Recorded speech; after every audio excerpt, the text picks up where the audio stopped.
My brother stole my girlfriend and framed me. Now, 6 years later, they're all begging for forgiveness. I, 24M, feel as though the ones who were meant to love me the most have ripped my life apart. I'm still having trouble accepting that this all began 6 years ago. I had been dating Emily, 24F, since high school. We grew up with our parents, who were childhood friends, and our families were quite close. I believed that I would eventually wed her. We had acquaintances, attended the same schools, and even took family trips together. I genuinely thought we would be together forever because she was my first love. Alex, 28M, my older brother, comes next. He has always been my parents' favorite child, smart, gregarious, and successful. Before everything broke apart, I didn't think it would matter. Emily accused me of sexually assaulting her 6 years ago. I was caught off guard. Why would she say something like that when we had been together for years?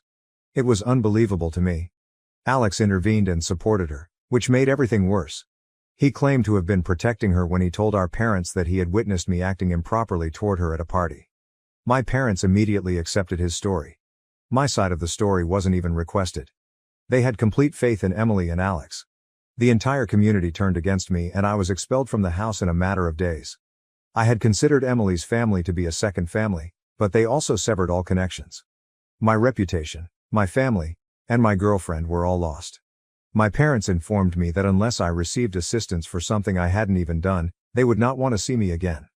I had nowhere to go at the age of 18. In the end, I crashed at a friend's house, but I was devastated on an emotional level.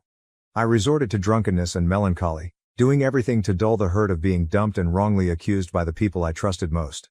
I had a hard time moving on for years. I started going to treatment, moved to a new city, and gradually started to restore my life. But I was still troubled by the treachery. I was so afraid that others would be unfaithful to me like Emily and Alex that dating was practically impossible. I never made an effort to get in touch with my family, and they never did. They expelled me on false pretenses, and I couldn't forgive them for it. Then everything changed around 6 months ago. Lisa, an old friend of Emily's, contacted me. She informed me she had to confess something because she could no longer bear the guilt. Lisa disclosed that while we were still together, Emily and Alex had been seeing one other behind my back. They had been in love for years. They made up the fake accusation to get me out of the picture when Emily decided to leave me for Alex. Alex was confident that my parents would believe him, and it was successful. After I got kicked out, Emily and Alex started dating. They are now married and appear to be leading a beautiful life, while I was left to deal with the fallout. Lisa went to my parents after being honest with me. She wanted them to know that they had thrown away their son for a lie because she could no longer bear to know the reality. My folks were surprised. Lisa clarified how Alex had deceived Emily and how they had both made me the victim. Soon after, my parents contacted me and begged to meet and speak. They were inconsolable, sobbing over the phone as they apologized for not trusting me. They acknowledged that their love for Emily and their faith in Alex had caused them to become blinded. Initially, I was angry instead of feeling satisfied that I had finally been proven right. They wanted to make things right as if nothing had happened, even if it took them 6 years to discover the truth. The worst thing? Alex and Emily are forgiven. According to my parents, family is family, and what's done is done. They have even let Emily back into their lives and still adore Alex. They now want us all to make amends, move on from the past, and pretend that I wasn't destroyed by the previous 6 years. Their most recent attempts to contact me have gone unanswered. I'm not sure if I'll ever be able to forgive them for their actions. Because Alex and Emily are family, they expect me to simply get over it, after throwing me out on false pretenses and leaving me when I most needed them. So, even after my family learned the truth, am I the fool for severing our relationship? Relevant comments. Telling them that you don't want to be a part of their life as long as they continue to have Alex and Emily in them is quite reasonable. They ought to hold Alex and Emily accountable and disown them if they genuinely regret their actions. That makes perfect sense. Definitely not a fool. I don't think I would want them back either, given the harm done in the 6 years it took to find out. The golden child will always be preferred by parents like them. It required a bystander to come forward and expose this horrible plot 6 years after the OP lost all ties to his former life. I would really consider bringing a slander lawsuit against OP's brother and his ex because they are all terrible people. The members of your family wish to ignore this. They ought to have invested the same amount of effort in repairing your reputation and severing your connections with Emily and Alex. Going back to this familial dynamic would only make things worse for you. Moving on with your life and avoiding further pain is the wisest course of action. Update. Hello to everybody. I've read all of the suggestions and remarks made by others. I want to start by saying thank you so much for your support, which truly helped me put things in perspective. Since I tend to act rashly, I spoke with my therapist and close friends following this incident and made a decision. I've made the decision that neither Emily nor Alex will face legal action from me, nor will I pursue retribution of any kind. I simply want this to end after everything I've been through. They and my family are not worth any more of my energy. I need to move on because dragging this through the legal system for slander or defamation will simply make me feel more bound to the past. It became evident to me after speaking with my therapist that retaining the anger was only making me feel worse. I choose not to allow this to rekindle old scars since I've spent so many years starting over in my life, through therapy, overcoming my alcoholism, landing a job I enjoy and developing a new network of genuine friends. I decided to let my family know that I don't want to communicate with them. I clarified that I have no interest in reliving the past or acting as though things could return to as they were. I wished them well and expressed my hope that they would be able to move on without me. I then blocked their phone numbers. Alex and Emily purchased burner phones with new numbers to call me for a few hours, but I haven't returned any of their calls. Their insistence on apologizing and reassembling the family only after everyone else has discovered what they truly did enrages me. Some may argue that I ought to have put up a stronger fight or held them accountable, but I'm done. I no longer require their approval or an apology. I have decided to permanently close this chapter. Positively, news of Emily and Alex's actions spread throughout the community. Since I was raised in a tiny town, I suppose word got around fast. My parents have been publicly humiliated, and people are now boycotting Alex's company. To get away from the city, Emily's parents and I are considering relocating to the country. I am aware of this because I am constantly receiving messages about how my activities are impacting others, which is, to be honest, rather crazy. Nevertheless, I am somewhat proud that they aren't getting away with it. A few others also wanted to know how I made ends meet. This occurred after I'd graduated from high school. With student loans, I was able to enroll in a comparatively good college because of my respectable grades.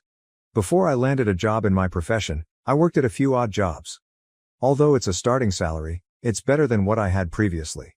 Since I was able to live with friends after college, I must admit that, in spite of my enormous student loan debt, I'm very content with my life given everything I've gone through. I also wanted to address the claims made by some that this was a hoax because of my previous posts. It is a joint account between myself and my pals. We may have come together because we have all experienced trauma and difficult family issues. However, I would like to thank everyone for their support and guidance. 6 years have passed, and it still seems unbelievable that I could have experienced any of this. I felt more confident to take the necessary action after reading your advice. Thank you. I'm hoping that this will allow me to go forward without turning around. Now to the next story, story 2. My best friend abandoned her baby with me, now she's back to take her for a trust fund inheritance after her mother-in-law's death. We were freshmen at State University in 2013, which is when I first met Penelope, 29F. Our first encounter occurred when she wanted to borrow my notes after missing class due to the flu. We were both majoring in computer science. Following that, we began attending lectures together and eventually found ourselves in the same study group. We had a close-knit group of friends during our first 2 years of college. 6 of us would get together every Friday to study in the campus coffee shop before going to the neighborhood pizza place for dinner.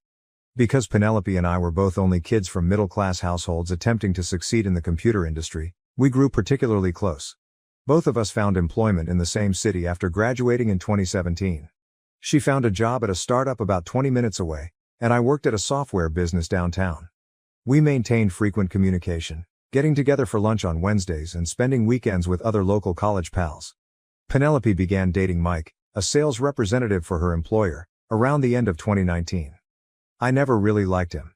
Even if he first appeared fine. He would frequently arrive late to group gatherings or abruptly cancel plans with Penelope. He ended their relationship by text message after roughly 6 months of dating. Penelope called me in tears 2 weeks after the separation to tell me she was expecting a child. Mike quickly blocked her number and moved to his company's office in a different state after she told him. It was very apparent that he had no interest in the infant. Penelope had my support during her pregnancy. I became her primary support system because her parents resided in Florida and could only visit periodically. I assisted her in shopping for baby goods, attended all of her doctor's appointments, and even watched YouTube videos to learn how to assemble a cot. The birth date of Emily was March 15, 2021. Due to inclement weather, Penelope's parents' travel was delayed, so I was in the birth room. I saw how difficult it was for Penelope to connect with Emily during those initial days in the hospital. Penelope was aloof despite the nurses' attempts to assist her with nursing and basic baby care. I began visiting Penelope's apartment every day after work when they returned home. I would prepare dinner, assist Emily, and frequently remain until 11 o'clock or later. I would take Emily for a little while on the weekends so Penelope could get some rest or sleep. With a crib, changing table, and more baby items than I ever imagined having, my apartment turned into a second nursery. When Emily was about 6 months old, the issues began to worsen. Penelope would phone me in the middle of the night to tell me that Emily's crying was too much for her to handle. Occasionally, when I got there, Emily would be crying in her crib and Penelope would be sitting on the couch. Penelope began skipping work a lot and hardly ever left her apartment. Penelope was let go by her employer in January of 2022.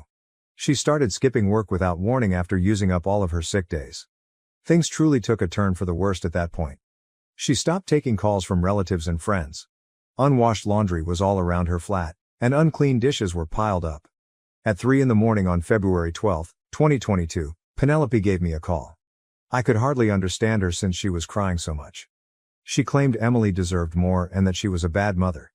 She pleaded with me to let Emily stay for a few days so she could get her act together. I was concerned about both of them, so I agreed. The following morning, Penelope delivered Emily to my flat along with 3 big bags of supplies and clothing. After giving Emily a deep embrace, she hurried off, promising to call Emily shortly. At the time, Emily was 10 months old. Penelope texted Emily every day throughout the first week to inquire about her. She wanted to know if Emily missed her, if she was eating well, and if she was sleeping well. Every time I replied with pictures and updates. Her texts decreased in frequency and length throughout the second week. By the third week, when I asked her when she would return, she would only respond with a single word.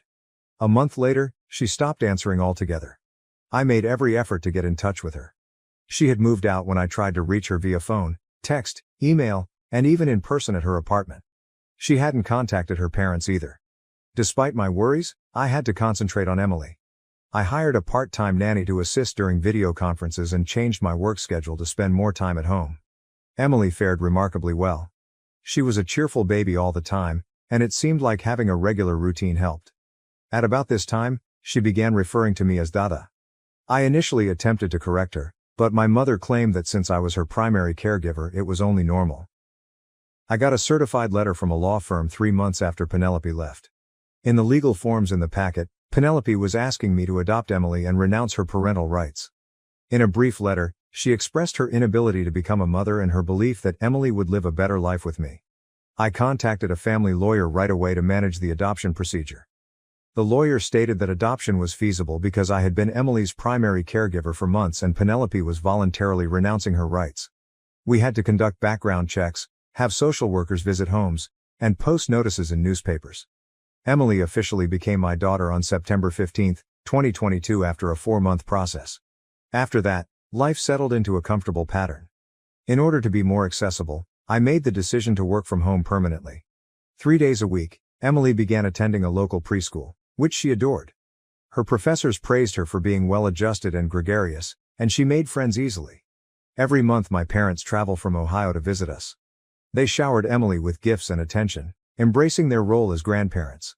Every time Penelope's parents call to see how Emily is doing, I send them pictures and updates. They never put any pressure on me regarding Penelope since they understand that I am now Emily's father. As a single father, dating has been fascinating. I usually scare women away right away or pique their curiosity because I'm always honest about having a daughter. Emily is my top priority, and I won't compromise on that. As a result, my 2 romances, each lasting a few months, terminated. Up until last week, everything was good. A knock on the door interrupted my work in my home office. Emily was enrolled in preschool. Penelope was standing there when I opened the door, and she didn't look at all like I remembered her. She appeared healthy, had well-groomed hair and wore pricey clothing. She said that she had received assistance and was now prepared to become a mother. She had been attending therapy and was doing well as a project manager. Her goal was to regain custody and begin dating Emily. Since she had revoked her rights and I had legally adopted Emily, I informed her that was not feasible. She broke down in tears, admitting that she had erred and that her despair had prevented her from thinking clearly at the time. She became irate and threatened to get a lawyer when I refused to back down. She promised to provide evidence that she was forced to renounce her rights.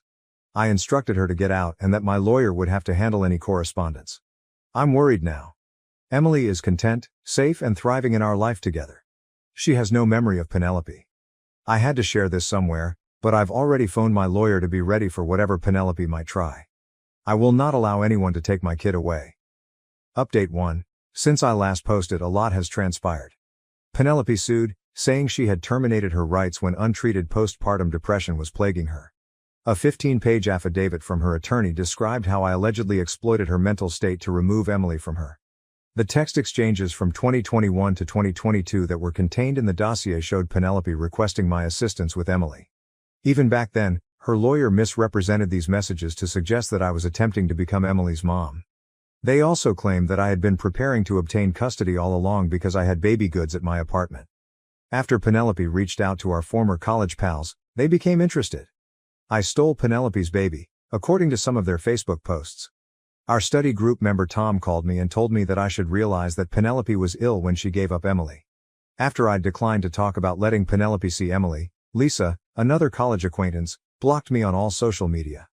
However, not everyone took Penelope's side. In a lengthy Facebook post, my friend Mark, who had frequently assisted me with Emily, described how Penelope had utterly abandoned Emily and disregarded all of my attempts to get in touch with her. He provided screenshots of our attempts to contact her that went unanswered. Emily's preschool has been in a tense situation. The director called me last Tuesday to let me know that Penelope had been keeping an eye on Emily while they were playing outside. She claimed to be Emily's mother and the right to see her from the personnel. She gave them old pictures of herself with baby Emily when they asked for identification. She refused to leave when the school security guard urged her to. She initially insisted that all she wanted was to see her daughter. Before she departed, they had to threaten to contact the police. I had to leave work early to pick up Emily after the director phoned me right away.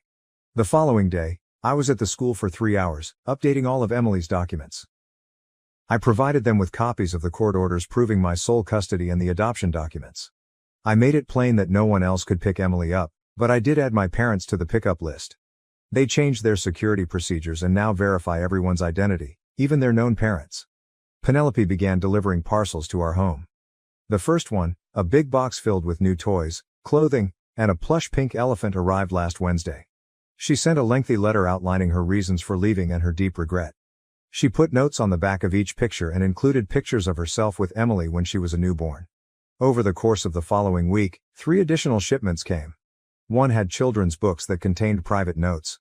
A handcrafted photo album of Emily's first few months was in another. The final one has a tablet with videos of Penelope reading bedtime tales already loaded on it. Emily hasn't seen any of it, but I'm keeping it all as proof.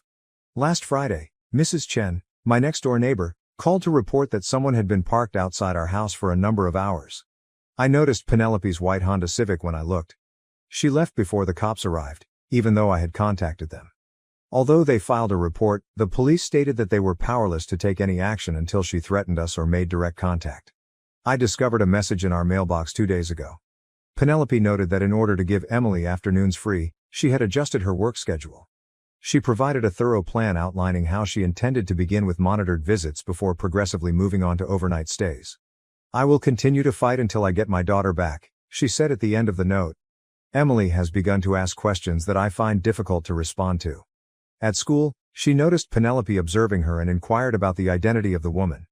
Emily continually brings up the fact that I used to know her, even after I told her. Emily inquired yesterday if the woman would take her away. She no longer wants to attend school and has grown needy. My parents offered to let us spend some time with them in Ohio. It would be safer for them to reside in a guarded community. I thought about it, but moving would require removing Emily from her friends and school. She already has enough stress and adjustments to handle. When they learned of what was going on, Penelope's parents gave me a call.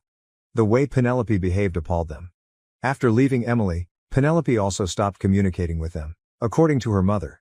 They searched but were unable to locate her. 6 months ago, she contacted them to inform them not to get in touch with me any longer. That was the first time they heard from her. According to my attorney, we have a compelling case. The adoption was completed correctly, including all necessary waiting periods and notices.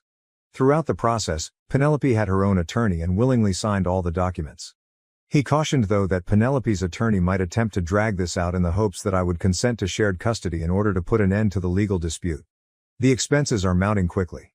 My attorney thinks that if this gets to trial, the $5,000 in legal fees I've already paid could increase significantly. Even though I'm fortunate to have savings, it's still difficult. I don't want this situation to become any more public than it currently is, but several folks recommended creating a GoFundMe. I'm recording everything for the time being, including every shipment, every school appearance, and every unwelcome contact. I placed security cameras all around our home and recorded Penelope passing by. I also started recording a thorough vlog of Emily's symptoms, including her queries, behavioral changes, and nightmares. Observing Emily's fear and confusion is the most difficult aspect. Every time someone knocked, she used to dash to the door. She is now hiding in her room. She constantly asks me to swear that I won't abandon her the way her last mother did. I had no idea that she was aware that Penelope was her other mother. She must have heard something in school, I suppose. I want this to stop, yet I refuse to comply with Penelope's demands. Emily is my daughter, and she has known me for the majority of her life as her only father. If someone decides they want to have children right away, I won't allow them to ruin her life. Update 2. Penelope's unexpected interest in Emily can be explained by something significant I learned about her. I received a Facebook message from Rachel, a nurse who used to work with Penelope at her previous hospital employment. She informed me that Penelope is now married to a wealthy Boston businessman and had another child 6 months ago. I received screenshots of Penelope's picture-perfect life from Rachel's private social media sites. She publishes pictures of her new baby boy, writes about charitable activities, and resides in a big house in a wealthy suburb. She discusses how parenthood transformed her life and the pleasures of being a first-time mother in each post. As Penelope's supervisor, Rachel had access to Penelope's old work emails, which contained the most crucial information. Penelope talked about her mother-in-law's final illness and a family trust fund that would be given to all of her grandkids upon her passing in these emails from 8 months ago. My lawyer did additional research and discovered more information. Last year, Penelope wed Robert Anderson. In Massachusetts, his family operates a series of upscale auto dealerships. Robert and his whole family were informed by Penelope that she had never been married or had children. For more than a year, she has been sharing on social media about her first experiences with parenthood and her new daughter. We also learned that precisely 1 week after Robert's mother passed away, Penelope began her custody battle. Penelope's mother-in-law left a multi-million-dollar trust fund, designated only for her biological grandkids. Each grandchild receives an equal share at turning 25 in accordance with the conditions of the trust. Things began to make sense when the time frame was reviewed. 2 weeks before her mother-in-law's passing, Penelope started passing our house on her way home. Only a few days after the death, the custody lawsuit was filed. She wants Emily to inherit anything, but she isn't attempting to get Emily back because she wants to become a mother. Rachel sent us Penelope's text chats with her friend Kate, which contained the most unsettling evidence. Penelope noted that she had to bring Emily back before the specifics of the trust money were decided. She discussed how she could explain Emily's existence to Robert by claiming that she had previously been too embarrassed to do so. She even intended to claim that while she was starting her career, she had temporarily placed Emily in my care. My attorney presented all of this evidence to Penelope's attorney. Then, with both attorneys present, Penelope asked for a private meeting. She revealed everything during the meeting. She claimed that although she felt bad about parting with Emily, she hadn't considered doing so until she found out about the trust fund. She believed she could use the inheritance money to make one for her past transgressions and provide Emily with a better life. Finding out that Penelope had hired a private investigator to follow us 3 months prior, long before she arrived at our door, was what really infuriated me. The PI collected data about our daily schedule and took pictures of Emily at school. Penelope knew just when to visit our home and when to get Emily up from school because of this. Emily is feeling the effects of the situation. She now pulls her blanket into my room every night instead of sleeping in her own room. I discovered her attempting to fit her favorite toys into her school backpack last week. She told me that she wanted to be prepared in case she had to go like her old mom did when I questioned why. At school, she overheard children discussing how the woman observing them was someone's mother who had left. I concluded that Emily needed expert assistance to handle this circumstance. I discovered a child psychologist who focuses on custody and adoption matters. So far, we've had 2 sessions. According to the psychologist, Emily is exhibiting symptoms of anxiousness, but she believes that with steady support and stability, she will be all right. Through all of this, Penelope's parents have been unexpectedly supportive. All of Penelope's emails and communications throughout the years, including ones in which she expressly stated that she would never want to see Emily again, were forwarded to me. They also gave a statement explaining how, after leaving Emily, Penelope stopped communicating with them and refused their assistance. Next month is the scheduled court date. With all of the fresh information on Penelope's actual intentions, my lawyer is really optimistic about our case. In order to prevent Penelope from seeing Emily or me, he is submitting a motion for a permanent restraining order. My parents helped me pay for the more than $12,000 in legal bills I've incurred over the past month. They stated that rather than risk losing their granddaughter, they would choose to spend their retirement funds now. I don't know if I could have fought this war alone, therefore I'm thankful for their support. Update 3. Last Monday, the legal case came to a close. When all of the court records and evidence were provided to Robert anonymously, Penelope's scheme fell apart. He attended the last hearing and discovered the whole truth about Penelope's history and current behavior. The judge examined all of the evidence for 4 hours. The text messages revealing Penelope's scheme to claim the trust fund funds piqued her curiosity the most. In addition, Penelope's hired private investigator testified that she had paid him to follow us months before she even tried to get in touch with Emily. During his testimony, Robert described how Penelope had deceived him and his family for 2 years. He disclosed that, on the grounds that she wants to adopt underprivileged children in the future, Penelope had pushed him to amend the terms of his mother's trust fund to include adopted children. Penelope began her scheme to reclaim custody of Emily after his mother refused. The judge's decision was unambiguous. She gave me a permanent restraining order and dismissed Penelope's custody petition. Penelope cannot approach Emily, me, our house, or Emily's school within 1,000 feet. Additionally, she is prohibited from mailing messages or packages, even via intermediaries. Any infraction will result in an arrest right away. Robert informed me following the hearing that he had already sought full custody of their son and filed for divorce. He discovered proof that Penelope had been financing her custody dispute with funds and resources from his business. She had paid the private investigator and attorneys more than $330,000 of their combined savings. When her manager discovered that Penelope had been using company time and computers to monitor us and plot her custody battle, she lost her job at the investment firm where she was employed. Her parents decided to take her in only after she began intense therapy, so she returned to Florida to live with them. About 30 minutes away from our previous home, we moved to a new one. Although it's in a different school district, my office is really closer to it. Last month, Emily began attending her new school. The principal is fully aware of our predicament and the school has outstanding security precautions. In her class, Emily has already met 3 new pals. I was able to explain everything to Emily in an age-appropriate manner with the assistance of the child psychologist. She picked me to be her father when we informed her that Penelope, her original mother, was unable to care for her. I was finally able to reassure Emily that no one would ever take her away when she questioned whether Penelope would take her away. Although Emily still occasionally sleeps in my room, the nightmares have largely ended. Her new teacher reports that she is adjusting well and that she is once again being her happy self at school. To make her feel more at ease in the new home, she sketched a portrait of our family last week, which only included her, me and our acquired pooch Max. Emily continues to get birthday and Christmas gifts from Penelope's parents. They just ever email me to see how she's doing and respect our boundaries. They have always been supportive of my adoption of Emily, so I send them pictures and updates every few months. I had to pay almost $40,000 in legal expenses for the entire thing, but it was well worth it to keep Emily safe. Last month, I received a promotion from my company, which aids in the financial recuperation. More significantly, we may now enjoy our lives without worrying about what others are doing. We are grateful to everyone who helped us get through this. No one can ever again question that Emily is my daughter in any meaningful manner. We're together, content and secure. That is all that is important. Thank you for watching. If you haven't subscribed yet, please do so and hit the notification bell to stay updated with more shocking real-life stories happening around you.